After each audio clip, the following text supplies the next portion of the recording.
Welcome to EPG Pathshala. Dear students, today we are going to discuss on types of biofuel and energy conversion routes from biomass. From this module, you will be able to understand what biofuel is, what are the types of biofuel and what are the different energy conversion routes from the biomass. Biofuel is a liquid, gaseous or a solid fuel that are primarily originated from biomass. They have oxygen levels of 10 to 45% while petroleum has none, making the chemical properties of this fuel very different from those of petroleum.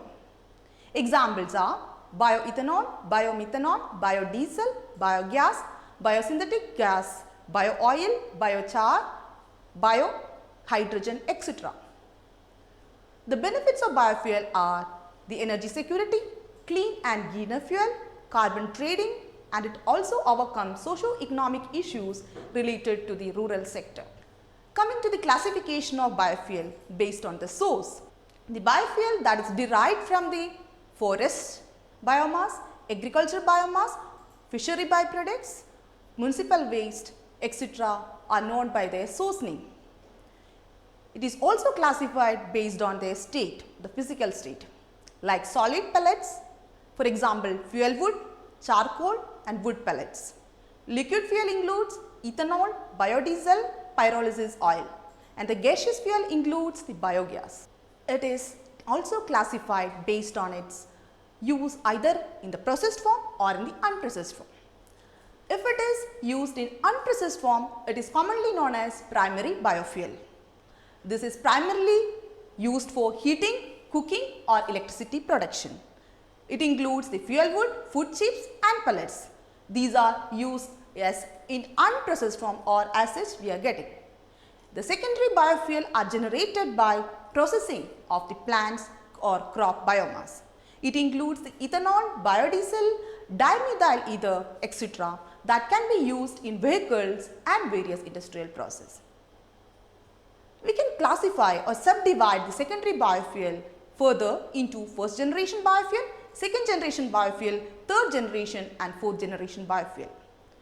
The first generation biofuel are those fuel that have been originated from sources like starch, sugar, animal fat and vegetable oil. Second generation biofuel use cellulosic biomass to liquid technology, which includes the bioethanol, biobutanol from the cellulosic biomass. And the main feedstock for the third generation biofuel is algae. The fourth generation biofuel are derived from the biotechnological tools. We can see the secondary biofuel in detail. First, let's see about first generation biofuel. It's produced from cereal crops like wheat, maize, etc. Oil crops like rapeseed, palm oil, sugar crops like sugar beet, sugar cane. So, the conversion of this sugar cane, potato, cassava to biofuel using the established technology comes under the first generation biofuel.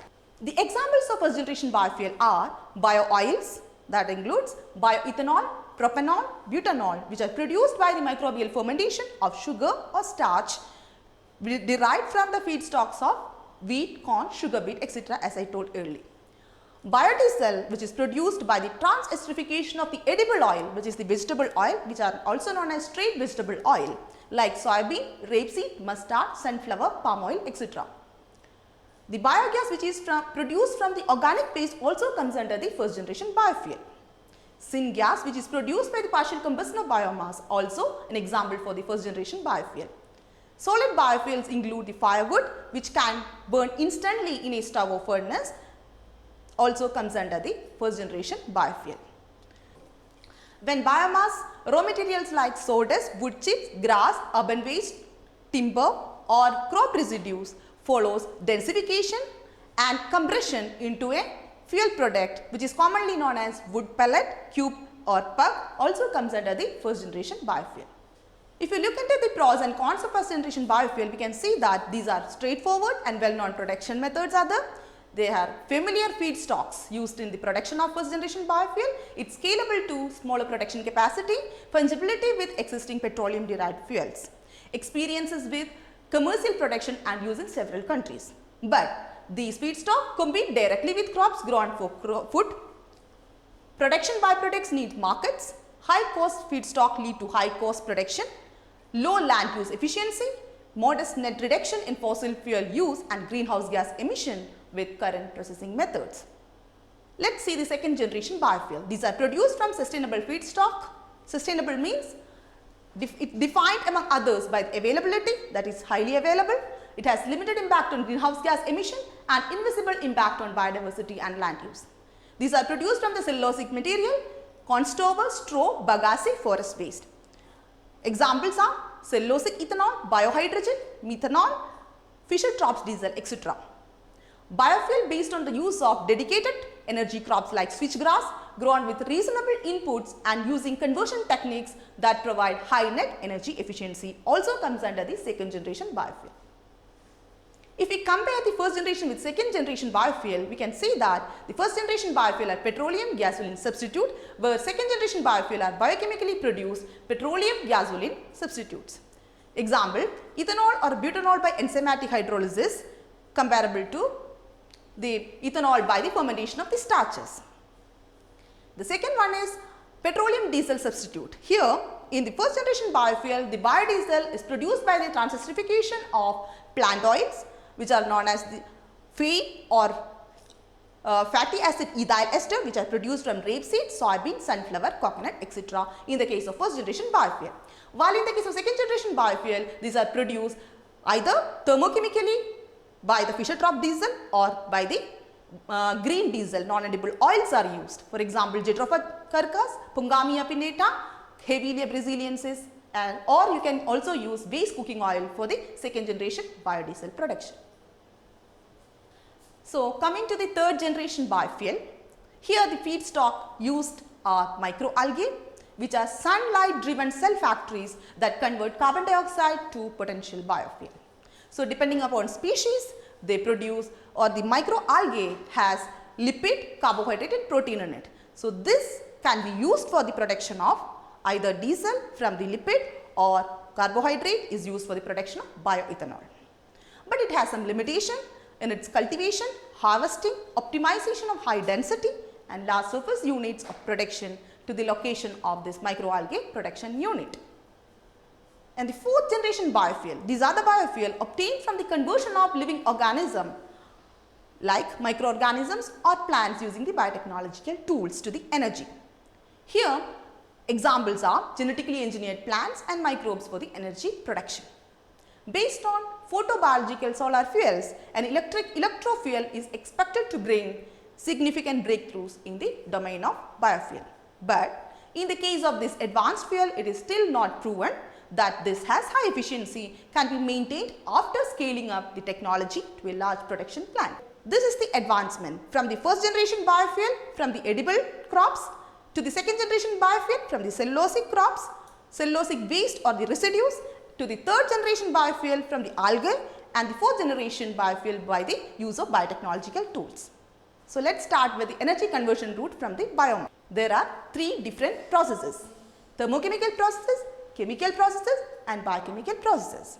Thermochemical process includes combustion, pyrolysis and gasification, while the chemical process includes transesterification process. Biochemical processes are fermentation and anaerobic digestion. So, in this diagram, you can see that thermochemical conversion routes are combustion, gasification and pyrolysis, where in the combustion, the steam runs the steam turbine and heat is produced. While in the case of gasification, the gas produced is used directly for the heat production or it can be used for the electricity production. Similarly, pyrolysis, it produces gaseous or the liquid, that is bio oil or charcoal, which is used for the upgrading and it can produce the biodiesel. In the case of biochemical processes, anaerobic digestion produces the biogas, which is a fuel, and the fermentation process after distillation, ethanol is recovered and is used as biofuel. Similarly, the transesterification process of oil seeds produces biodiesel. So, let us see this in detail. The thermochemical process. The first one is the direct combustion. Here, the biomass is burned in a boiler to produce high pressure steam. This steam is injected into a steam turbine where it flows over a series of turbine blades causing the turbine to rotate. The turbine is connected to the electric generator and the electric generator turns producing electricity. Gasification is also a thermochemical process. Here, the conversion of carbonaceous feedstock into synthesis gas or syngas is occurred. The high temperature, which is higher than 700 degrees centigrade, and a controlled environment lead to practically all the raw material being converted to gas. Gasification takes place in two stages. In the first step, the raw material is partly combusted to form producer gas and char.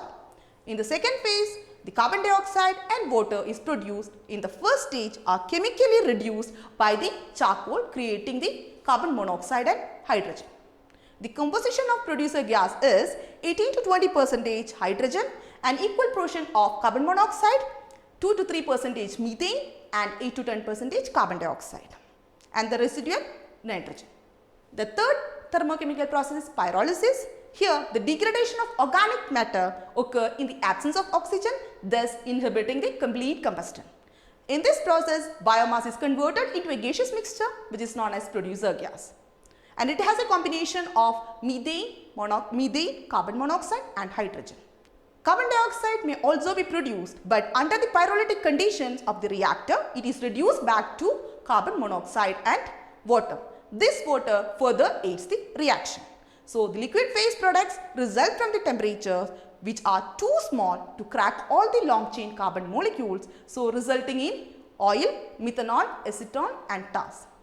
Once all the volatile components have been driven off, the residual biomass is in the form of char, which is virtually pure carbon.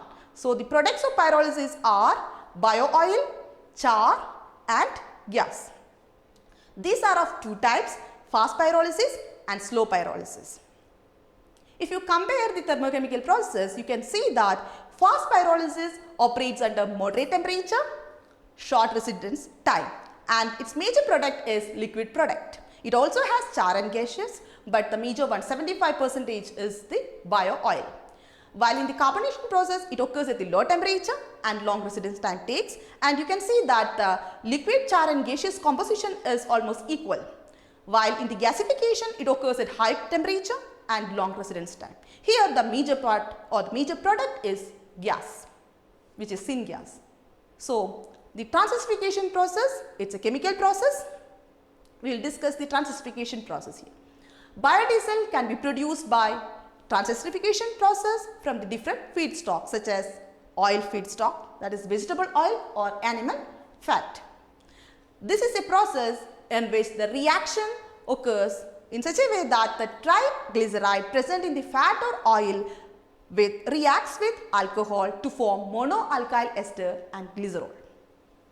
You can see in this diagram, schematic diagram, or you can say the R1, R2, R3, which is seen in the triglycerides are the long chains of fatty acid. It varies with the oil which we are using as the substrate, and you will be getting in this reaction monoalkyl ester. If it is ethanol is used, you will get methyl ester, or if it is if you are using the methanol, you are getting methyl ester. If you are using ethanol, you are getting ethyl ester. This is technically the biodiesel. The character of the fatty acids in turn affect the characteristic of the biodiesel. So, coming to the biochemical process, anaerobic digestion. It is a series of processes in which microorganisms break down biodegradable material in the absence of oxygen. It is a type of fermentation that converts organic material into biogas, which mainly consists of methane and carbon dioxide. The digestion process starts with bacterial hydrolysis, followed by acidogenesis, acetogenesis and finally the methanogenesis to produce methane and carbon dioxide. Fermentation, which is also a biochemical process. In this process, alcohol is produced by the microorganisms under aerobic condition. Examples are ethanol, butanol and methanol. The microorganisms that ferment the sugar into ethanol are Saccharomyces cerevisiae, which is commonly known as the baker's yeast. Pichia stipendis, Candida shiitake and Pachysol and Tanophilus also used for this fermentation process. You can see here, it can be produced from sugar crops, starch crops or cellulose crop. If it is produced from, or if the substrate is sugar, it undergoes only the fermentation process, no need of pre-treatment. In the case of starch, enzymatic hydrolysis occurs followed by the fermentation. In the cellulosic one, you require a pre-treatment before the hydrolysis and the fermentation. So, the main part of this is the fermentation by the microorganisms, and ethanol is recovered by the distillation process. We will discuss about this in detail in the coming modules. So, to conclude, in this module, we have learnt about biofuel, what are the types of biofuel, primary and the secondary biofuel, how the secondary biofuel are classified into first generation, second generation, third generation and fourth generation. We have also seen the energy conversion routes from the biomass to energy. We have seen the thermochemical process, which includes the combustion, pyrolysis and gasification process. In the chemical process, we have seen the transesterification process for the biodiesel production. In the biochemical process, we have seen anaerobic fermentation or anaerobic digestion and the fermentation. Thank you.